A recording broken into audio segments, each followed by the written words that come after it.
Good afternoon, everyone. Our next presenter is Andre Liu, who will be presenting on Poisoning Our Children, the Parent's Guide to the Myths of Safe Pesticides. Andrew Liu is the International Director of Regeneration International. It is an organization that promotes food, farming, and land use systems that regenerate and stabilize climate systems, the health of the planet and people, communities, culture, and local economies, democracy, and peace. Andre has over 45 years of experience in all areas of agriculture, from growing, pest control, weed management, marketing, post-harvest, transport, grower organizations, developing new crops and education in many countries on every arable continent. He lectures and teaches on every continent. He meets with governments, United Nations bodies, industry, farmers, consumers, and NGOs on the multifunctional benefits of regenerative agriculture and on the science of increasing soil organic matter to both mitigate and adapt to climate change. So let's give him a welcome. Thank you.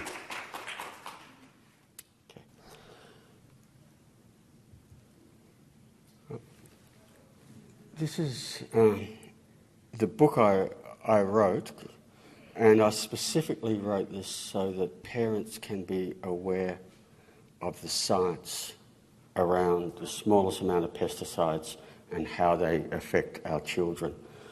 I want to start with this. This is the World Health Organization. They're talking about the fact that we have an epidemic of non-communicable diseases around the world. It's actually the major cause of ill health, morbidity and mortality. And the burden is growing. All of us know people affected. I think what's really important about this is that these are non-contagious diseases. You can't get cancer because you sit next to someone in a bus with cancer, or diabetes. Most of the chronic respiratory diseases, if we start looking at, particularly in children, diseases like autism, ADHD, a whole lot of the metabolic issues, we actually know that the causes of these are essentially environmental and lifestyle. And that's the good news, because that means that we can prevent them and also reverse them. So what I'd like to show is that pesticides and chemicals are strongly implicated in this. There seems to be this silence in the medical community when it comes to chemicals in our environment, and particularly in our food. And why I want to concentrate on this, because most of us get our pesticide exposure from food.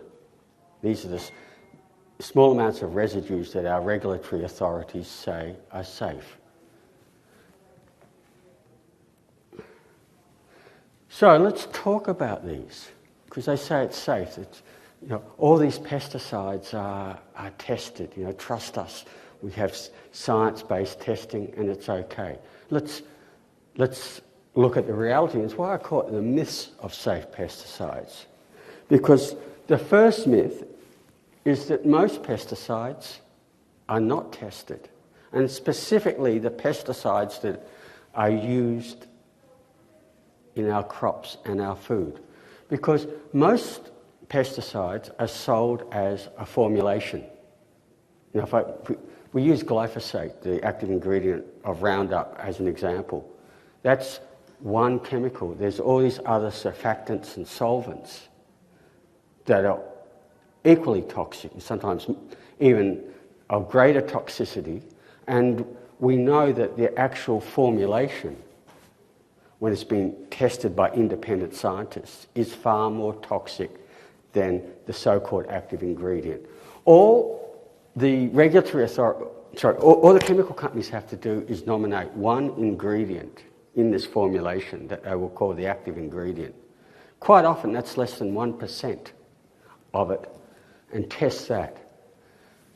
And there is no requirement to actually test the actual combination of chemicals that farmers use and that are found on our food.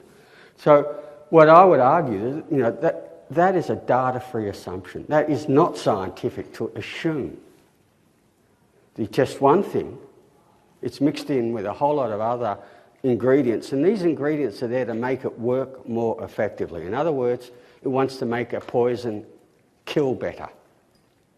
Herbicide will be more effective at killing weeds, and insecticide at killing insects. So in other words, we are making these things more toxic, but there's an assumption that they are not more toxic. That is illogical.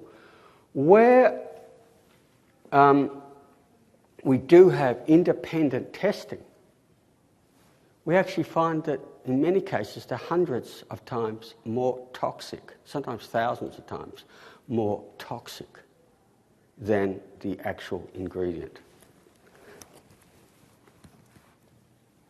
Oh, thank you. Brilliant. That's just what I need. So, in some cases, the whole formulation is tested for what they call acute toxicity.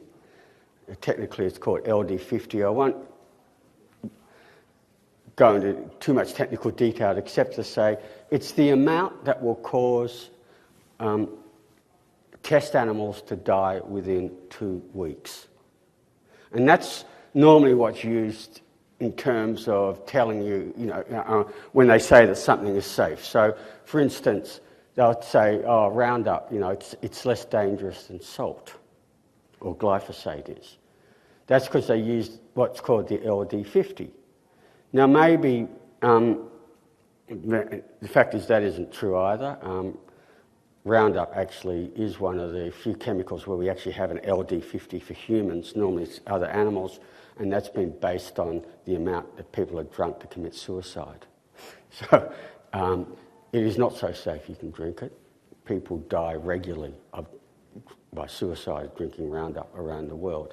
But what I want to say here is that 2 weeks exposure tells you nothing about the majority of diseases.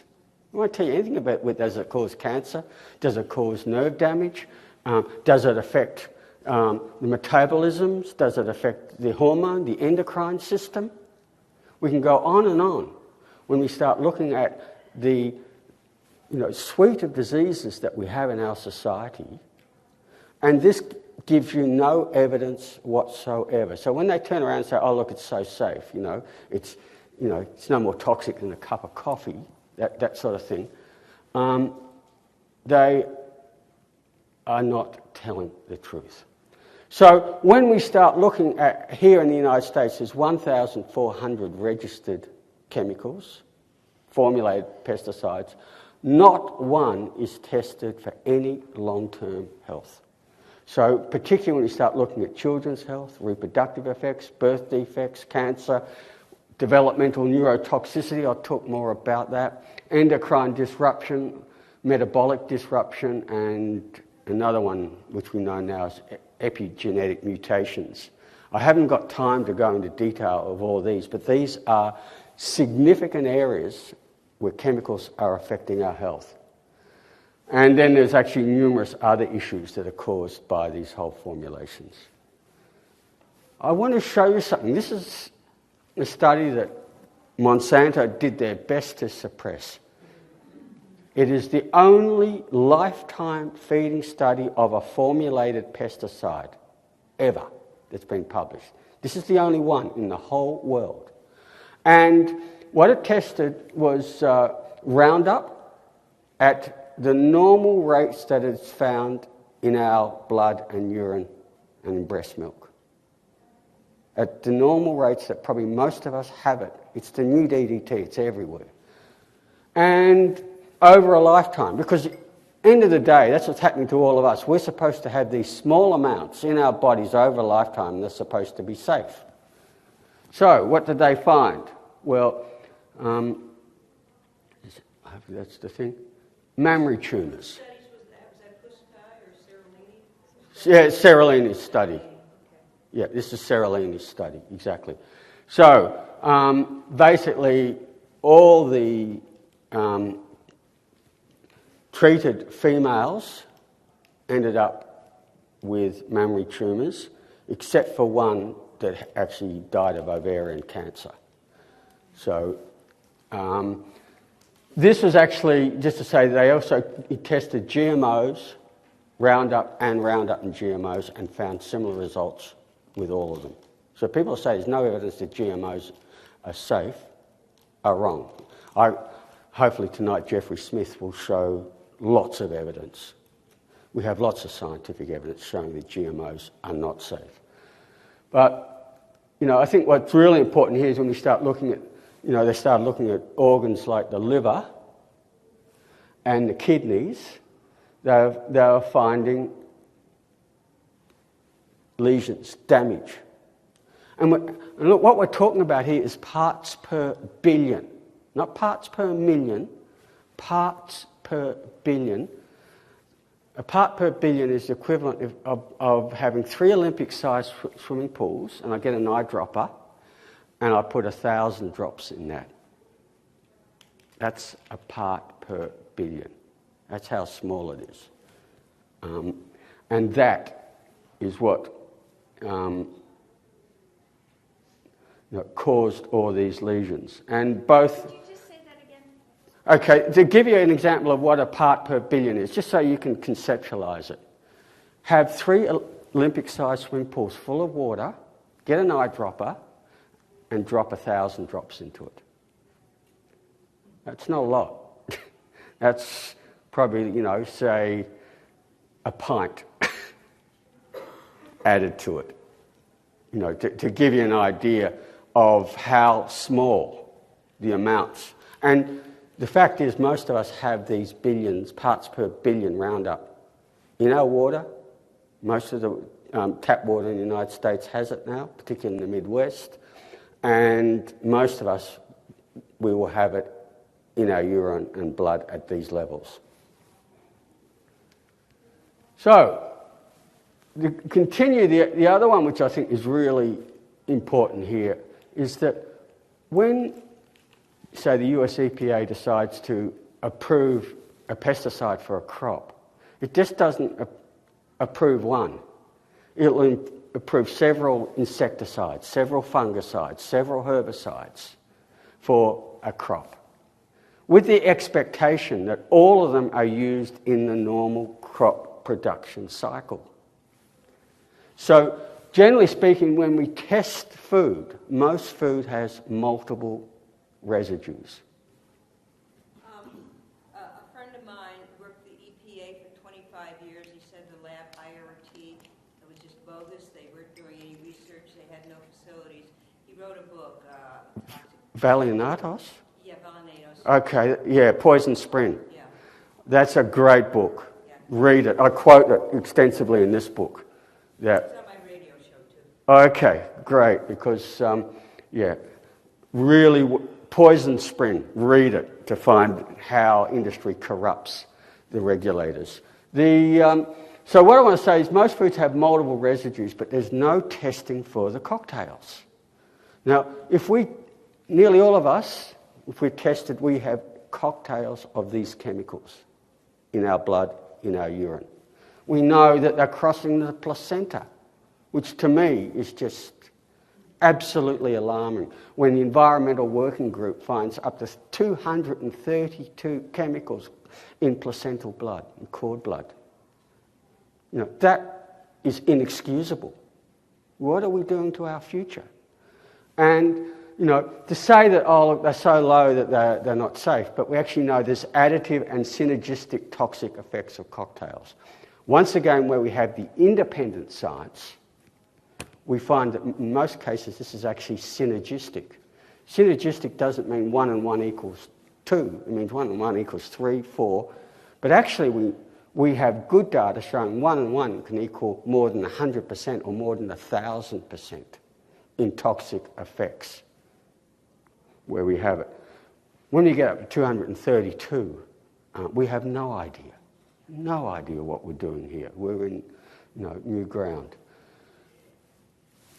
Another one, and I'm going to go into detail in this presentation of it, is what we call the neurotoxicity.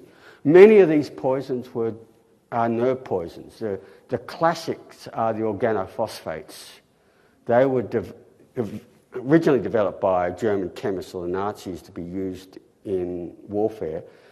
We don't know if they ever were used by the Nazis, but we do know people like Saddam Hussein and Assad used them. That's what VX gas and sarin are, organophosphates. And these nerve poisons have been modified to be insecticides and fungicides and other poisons. But the fact is, in our food, we have small amounts of chemicals that are nerve poisons. Organophosphates are one. We know that carbonates, pyrethroids, actually we now know that glyphosate is also neurotoxic. What they do is they damage the normal development of nerve cells. This here is our biggest collection of nerve cells. And we know they cross the placenta, and we know they're affecting the fetus as it's developing. We also know that they go and they're found in breast milk. Many of these things are what are called fat soluble, and they actually bind with the milk fat. And right from the earliest age, when children are the most vulnerable, they are getting small amounts of these nerve poisons. Now, once again, there's absolutely no requirement or testing for these by any regulatory agency anywhere in the planet. It's just ignored.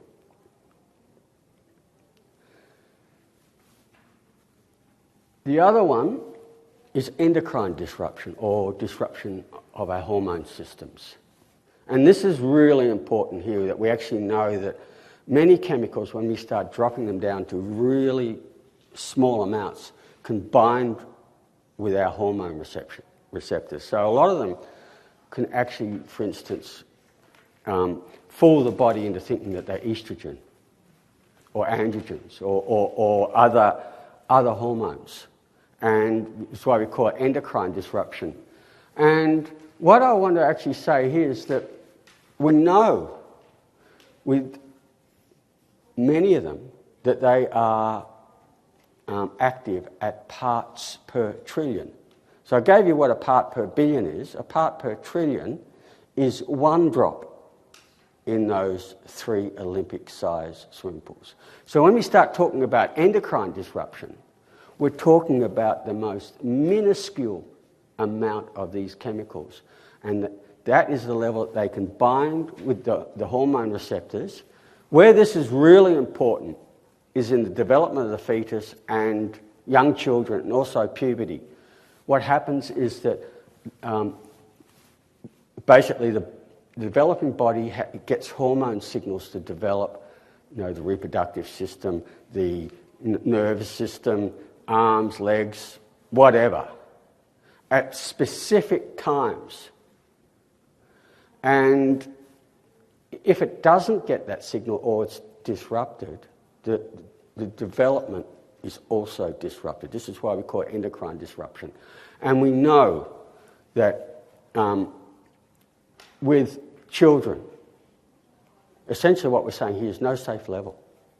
It's a lottery as to what will cross the placenta at a specific time of the development of a child. And so this is why we need them out. What we also know, I think is really interesting, is that some things you can test it in parts per million and they seem to be relatively safe. When you take them down to part per billion or part per trillion, that's when the hormone activity starts to show. And the setting of the acceptable daily limit is usually done in parts per million.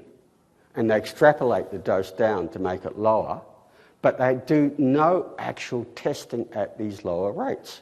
So there is no acceptable daily intake that has any testing for endocrine disruptions. Now, the EPA and other regulatory authorities have been tasked to do this by the government since the 1990s. We're talking almost 30 years now. More than 2 decades, 2.5 decades, and they've done nothing and continue to do nothing. Okay, so I think what is really important here is that what we do know is that these small amounts of chemicals are very much implicated in the epidemic we're having of cancers of the sexual tissues. And it is an epidemic. All of us know people touched, by this epidemic. And we also know it is very much implicated in reproductive problems as well, which is also a major issue, particularly in Western countries.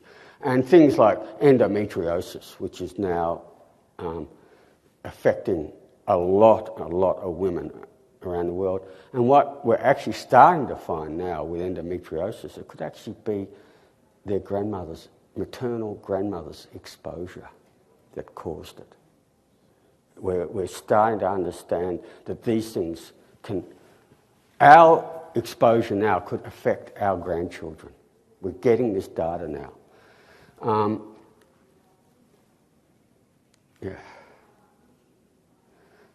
The other one we're told, modern pesticides rapidly degrade, and not like the bad old ones like DDT or deodorant. Well, if they rapidly biodegrade, why do we have maximum residue levels and acceptable daily intakes? Why? Because they leave residues.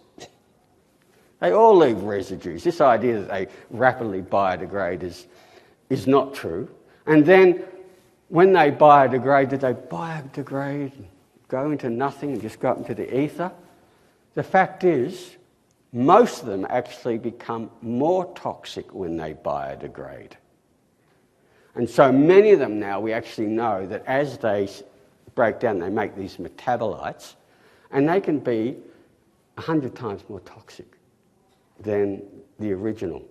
So this idea, it'll biodegrade. Yes, maybe it does biodegrade, but if you test the metabolite now, you've got something that's more residual and far more toxic in food.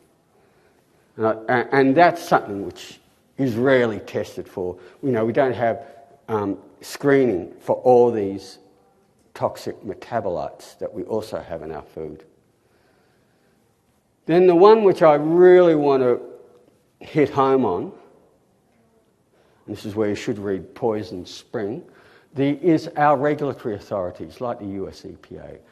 Their job is to keep us safe, keep us healthy. And if they're approving poisons in our food, we want to have the evidence that these small amounts of poison are safe. But what they do is they ignore what we call the gold standard in science. These are peer-reviewed papers. And peer-reviewed means it's done by independent scientists, it's reviewed by other expert scientists to make sure there's no biases, then it's published in a reputable scientific journal. It's the gold standard in science. It's not perfect, it's a bit like democracy. Democracy's not perfect, but it's hard to find something that works better. Maybe we can improve it, but peer-reviewed scientific publications by independent scientists are the one that they should be using, but they ignore it. They largely use the unpublished studies presented by the pesticide industry. And these are hidden from us. They're commercial in confidence. If we want to get them, we can't. The only time we ever get them is when they're sort of leaked. And then we look at them and we realise that these studies actually show more evidence, usually, of diseases, or they're really poor. They'd never pass. They'd never be published. The other one, which we see in the regulators, is the revolving door, where people who work for Monsanto and others end up being managers there and approving products from their former company.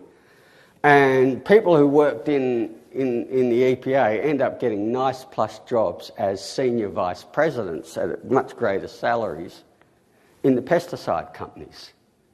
And what's even more concerning is that in the actual committees that make the decisions to approve these chemicals and the amounts of chemicals in our food, we actually have people who are paid, get an income from pesticide companies sitting around approving, their employers or their beneficiaries' products. And, I'd just like to say that is the ultimate, what we'd call conflict of interest. And what we're seeing here is the classic foxes in charge of the hen house here. And there's a word for this, regulatory capture. We see it in many, many industries. The banking industry is a classic like this, where we know that the regulator protects the industry instead of protecting the public as they're tasked to. They're using our taxpayers' money against us. The lack of the transparent system is a real issue. And, it can be seen as the classic recipe for corruption. And what I'd say is, as a public, we have a right to know. We have a right to know what studies are being used to determine that these things are safe and what decisions are made about it and who makes these decisions. But we are denied that. And the fact that they don't use the gold standard in science is also an issue. And what myself and others will say is that until they end these practices, what we're seeing here is essentially a recipe for corruption and, a regulatory system that we cannot have any trust in whatsoever. But what I want to finish on is specifically some of the issues to do with children. There is absolutely no requirement in any regulatory testing anywhere in the world to specifically look at the issues to deal with the unborn, the newborn, and also puberty. These are the three really critical areas in development of humans, in fact all animals. They, in testing they use basically young adults, animals, and so they will miss anything to do with the development of children. What we do know when we look at the peer-reviewed literature is that the children, the fetus, newborn, through puberty, are particularly sensitive to the smallest amounts. In fact, no level is safe. What the literature will show is that pesticides in our food are linked to lower IQs, attention deficit hyperactive disorder, the autism spectrum, organ damage, autoimmune diseases, lack of physical coordination, loss of temper, anger management, bipolar, schizophrenia, depression, and child youth suicide, and also childhood obesity, because this is endocrine disruption is actually affecting the metabolic systems of children. We know it's got a big role in the epidemic of childhood obesity. It's not just junk food. It's how junk food basically works with the normal metabolism. It's a big issue. The whole obesity one actually is more than just junk food. It is to do with endocrine disruptors affecting the normal metabolism of people. So many of these people are forever on diets, trying their hardest and getting nowhere because it doesn't matter what they eat, the metabolism will turn it into fat instead of to energy, and they're just hungry, starving for energy because of these changes to the normal metabolism. So I just want to touch on a few areas. One is autism. It's an epidemic. It's a huge epidemic in the Western world.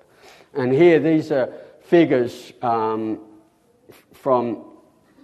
that we've got from the CDC, and the red line is this is the growth of autism, and believe me, if we did it now, it'd be up here. Okay, it's still growing.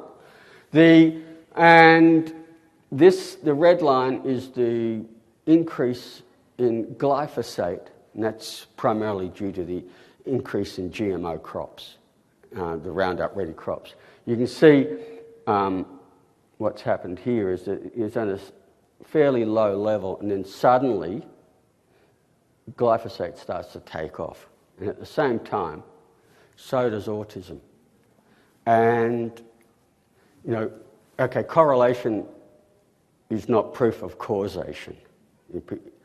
But what we did, as I say, I'm one of the authors of this study. It's peer-reviewed. We've got, published.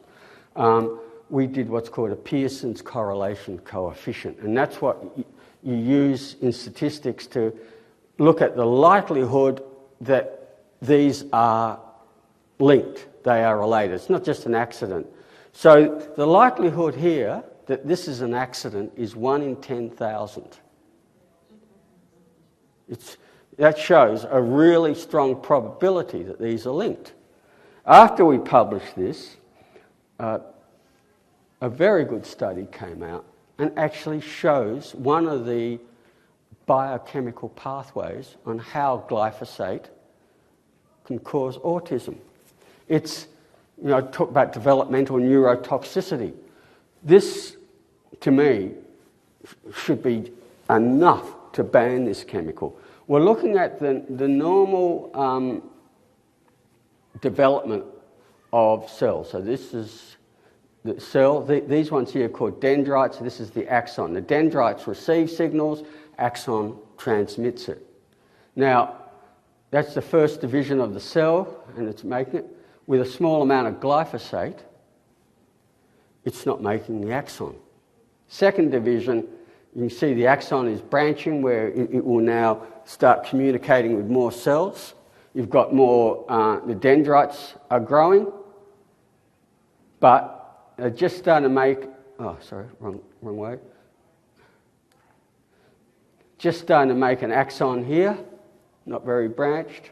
You get to here and you look at the full one, you've got this fully developed branched axon that can communicate with all these other cells. You've got much bigger dendrites to communicate.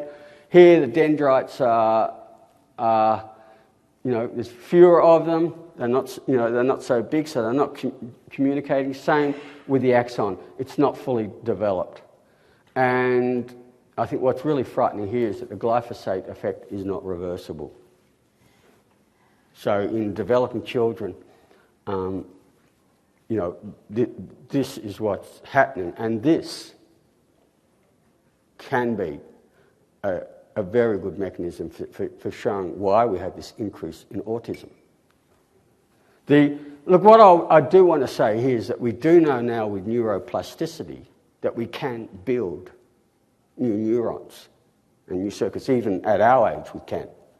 So, the good news is we take the toxin out of the diet. We can get children to recover and build new ones. You can't reverse the ones that are built, but you can build new ones. So what I'm trying to say, there is hope by changing our diet, that we can make a difference. But while children are continuously getting these toxic insults, they don't have a chance to recover.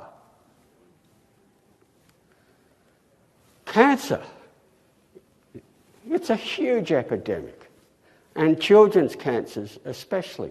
One of the most important publications that ever came out, and basically being used as a boat anchor, no one wants to really acknowledge it, is under President Obama, the President's Cancer Panel report in 2010 with 30 of the world's major cancer specialists.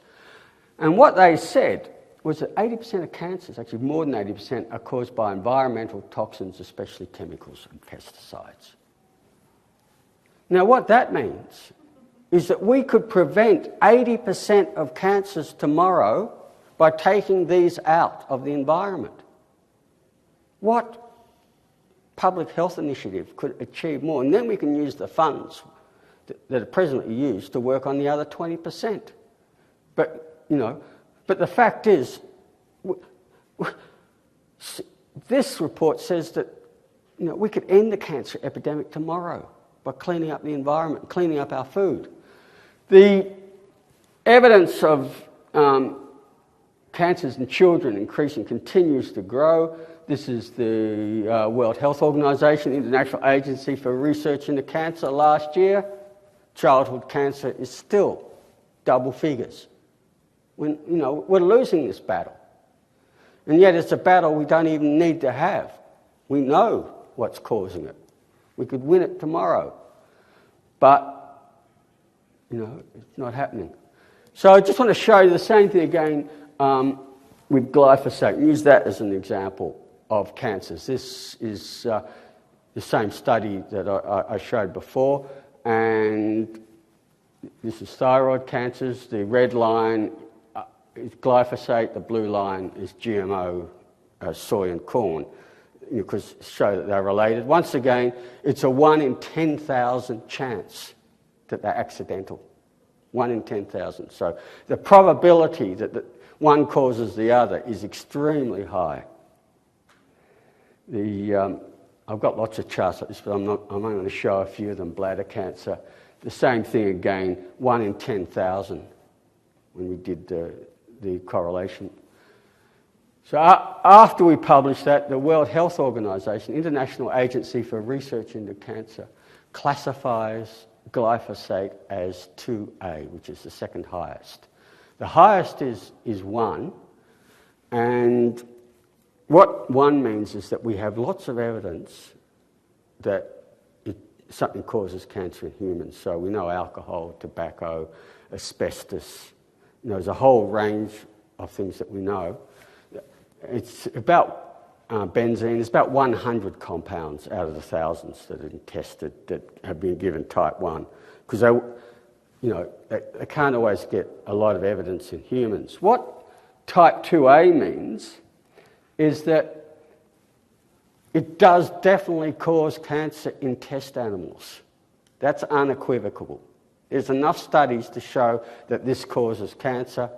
There's limited evidence in humans, and that limited evidence is non-Hodgkin lymphoma, which had the famous court case, which is still going to go on and will continue to go on.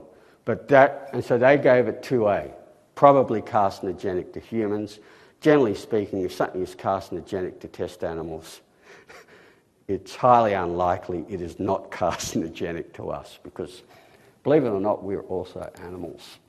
So, but this is a very good study. And if you want to look at a transparent one that uses, it uses published peer-reviewed papers, every one you can look at. The experts are independent experts. They're not paid for by industry. They're recognised world experts who sat around and did this, and it's fully published, open and transparent. This is the model we need for regulating chemicals, what the World Health Organization does. Instead, they're trying to pull this organisation apart. Monsanto and others are attacking it, because the last thing they need is an open and transparent model actually based on the gold standard of science. Destroy their business model. So, let's end on what I want to call developmental neurotoxicity, which is a huge issue. I started talking about how organophosphates and other chemicals damage the development of nerves. Now, you just saw a good example with glyphosate, the active ingredient of Roundup.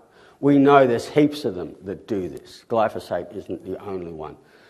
And that the brain is our largest collection of nerve cells, and these cross the blood-brain barrier.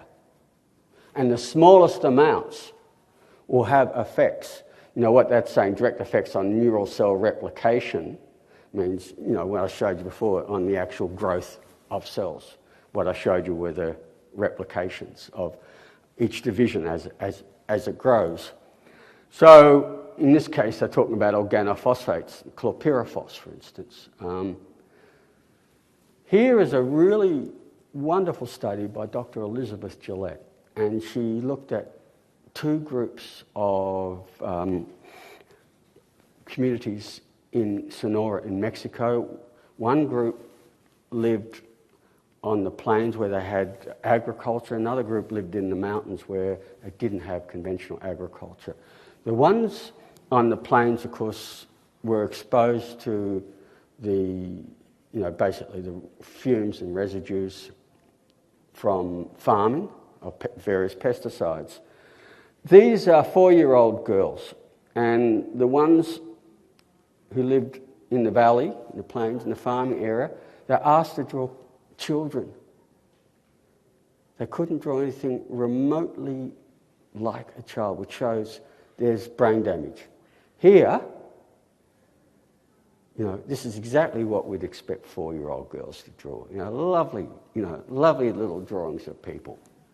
Of course, this was dismissed. They say, this is only anecdotal. It's not proof that the pesticides caused it, whatever.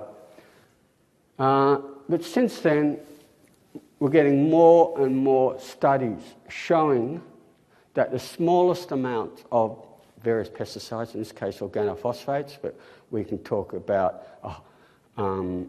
nicotinoids, pyrethroids, carbamates, I can go on and on with various classes. And what they found is that fetal exposure to small amounts will reduce the IQ of children. One of the studies tried to find the threshold, the minimum amount, the safe amount. They couldn't. They could not find an amount that would not cause damage to the fetus. And the reason, look, I suppose what I wanted to say too, one of the studies there, I meant to point out, what they found is when they're looking at the fetus and the newborn, is that no amount was safe because as adults, we actually have enzymes in our liver that detoxify. They don't. They don't have them. They don't start to develop them until they get older. So the critical times of the fetus, the time of breastfeeding, the first few years of life, they cannot detoxify any of these poisons. So, in other words, no amount is safe. No amount. And that's the message I really want to get across. We actually know one of the mechanisms as to why these small amounts aren't safe for children, but we as adults can deal with them because we have these enzymes in the liver, what's called the CYP450 group of enzymes that will detoxify, alcohol and tobacco and the multiple little bits of poison we get in our body, and that's why some people can smoke and not die. My grandfather smoked every day of his life and lived to be 84. I've had other friends who buried them in their 30s smoking, from lung cancer. So depends on the individual as to how they can detoxify these things. I think I want to end on this one because this, to me, is the most important. And just I quoted from the actual study, but just to put it into plain English, what they've found here is that the smallest amount of chlorpyrifos causes brain damage. And so I'll end on this, because we actually have good science now where we can use things like MRI scans, non-destructive ways, of looking and seeing the damage. Not just an IQ test or not just doing drawings. You can actually see what they call the morphological changes, brain damage, that happened to these children, and it happened because their mom ate the normal American diet. Probably ate a lot of fresh fruit and vegetables because that's healthy, but got chlorpyrifos in it, got organophosphates in the so-called safe levels in our food. And you can actually see the regions that are damaged. And so I want to end on this because, I hear it all the time, organic food is so expensive. We can't afford it. Well, how expensive is this? How do you pay for this? How much money You know, does this cost? What you're giving your children is a lifetime of ill health. You know, in terms of what our priorities are and what we spend, I would argue that having organic food, food we know that's grown without pesticides, is the best value in the world. It's cheaper than a lifetime of medical fees and doctors.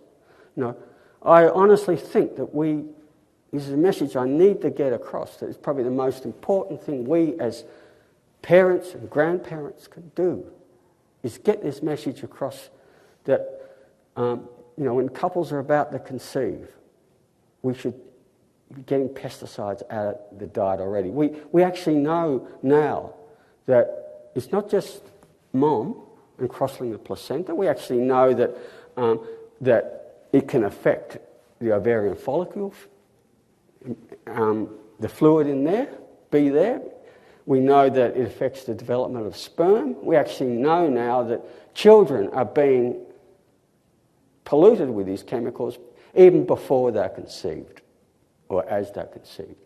And really, we've got to get this message across to young people now. Change your diet. If you're going to be a parent, you want to give your children the best start in life. And this is the simple and easy way to do it. And we have good evidence to how quickly we can get these pesticides out of the body by changing your diet. And so I just want to leave it on that. If you are interested, I'll go into more detail. I do have the books out there, and and follow it up. It's everything I say there I've referenced on really good science. It's science-based.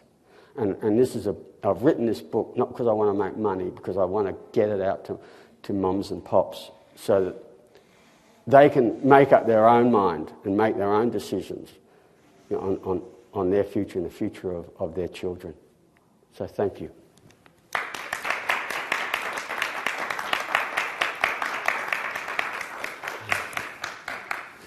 I don't know how much time I took. We've got time for questions? Good.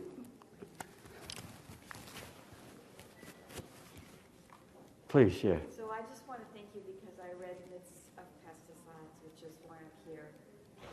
Phenomenal book. So I'm really looking forward to reading Poisoning Our Children. Thank you. Appreciate that. So has your research included any of the use of fluoride with our children and in our water supply? Fluoride? No, look, I've kept it to pesticides, but I can tell you the story is similar with fluorides. And once again, in the peer-reviewed literature, there are numerous studies showing how dangerous these small amounts of fluoride is. It's a neurotoxic chemical. So anything that's a neurotoxin, mercury in vaccines, there's a whole, we're assaulted by so many, will affect the normal development of children. So fluoridated water is an issue. Look, one thing I do want to say too, because everybody thinks that the whole world is fluoridated, there's only a handful of countries that fluoridate water. In Western Europe, countries like Germany and France don't fluoridate their water. In fact, it's illegal to put it in because it is toxic. And if you have a look at their health outcomes, or dental outcomes, the lack of decay in children, it's the same as in the US. No difference. So, the reason why, dental health is getting better, it's got nothing to do with fluoride and everything to do with the fact we're taking more care of our teeth. We're brushing our teeth, we're rinsing, we're going more to dentists. That is the reason, because it's the same level of improvement in dental health, whether fluoride is used or not. So to say that fluoride has been, the great reason for our improvement in dental health is not true. The facts show otherwise.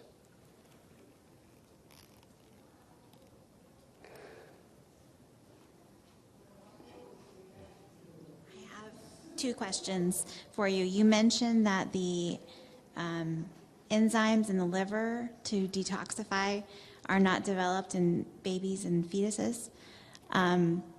What age are they when they are developed?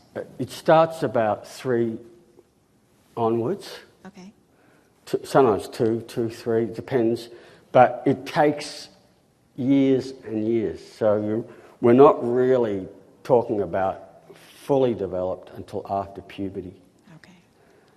And there's also other issues like the whole issue of being affected by hormones, endocrine disruption, which is also part of it. And puberty is one of the really susceptible times. It's one of the really important growth times also. So really, it's not until people are young adults that you're actually fully developed. It seems to me that that's another argument for, why vaccines would be problematic for young children not having the enzymes to detoxify.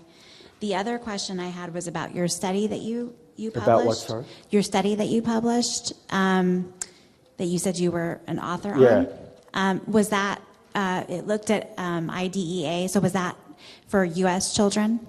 Yeah. Okay. Oh, look, this is public. Okay, all the data we got was from the CDC or other US agencies. Okay. So this is specifically for the United States. We looked at 26 diseases in the USA. Okay, wonderful. Specifically the USA. We tried to look at Europe and other places, but it just got too complicated. It's just so much easier for us just to get good data here. We had it all and use that and keep it fairly clear and simple. But my argument would be is that what's happening here mirrors most other developed countries, Yeah. not just here. And my last question is the lawsuit that just happened here in San Francisco and the ones that are going to be going forward as well. Are you involved in assisting? Not directly, but indirectly, yeah. Okay. So, Thank you. Yeah. Thank you I'm not a witness or anything like that, but I'm happy to say behind the scenes. Good. Yeah. Very good. Yes.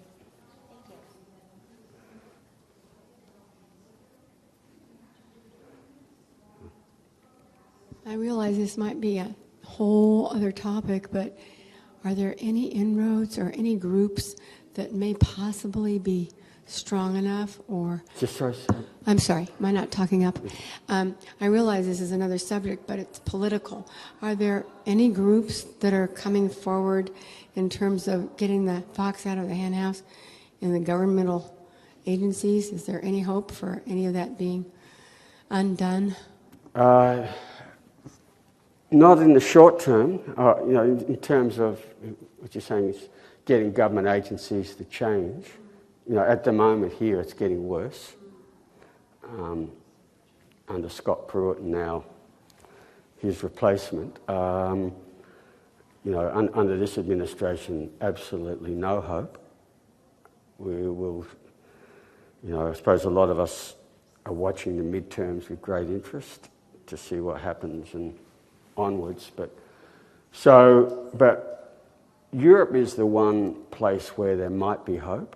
The European Parliament is really pushing for these changes. The trouble is, the way Europe works is that the Parliament's not like Congress. It doesn't have the same amount of powers. It's actually the bureaucracy, the Commission, that does it. So the Parliament has requested, a long time ago for the European Food Safety Authority, which is the same as the EPA here, to get off all the pesticide people, people paid by the pesticide industry off the committees. They still haven't quite done it. They have been arguing to make all the studies available. They haven't done it. So you have the Parliament pushing to make a fully transparent system, but the bureaucracy, unfortunately, is captured, and they will do the bidding of the chemical companies, and that's what we're seeing everywhere at the moment. Every bureaucracy is captured.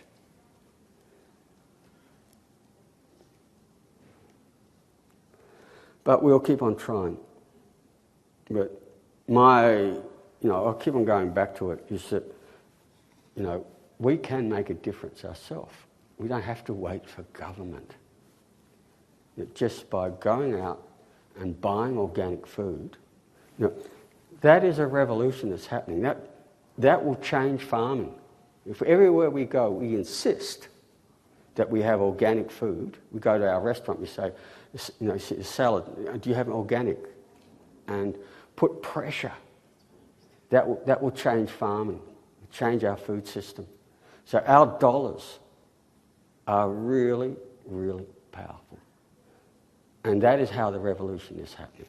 It's, as consumers, we can make this change. And, you know, these days it's easy to do it. Even here, you can buy organic now. You can buy it everywhere. Do you see this happening more in California? Do you see this happening, perhaps starting more in California than in other parts of the country? Look, California's always, you've always been a leading state, and probably always will be. But, you know, you'll also find there's a whole range of other states that are also equally leading. You know, some of the states like Vermont and Connecticut, states in the east.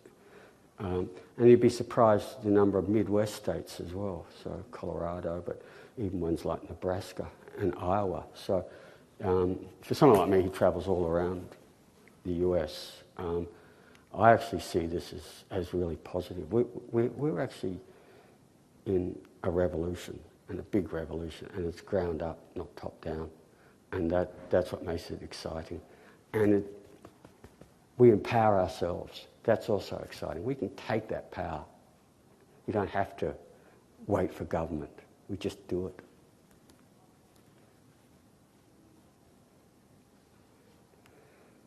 All right. So thank you.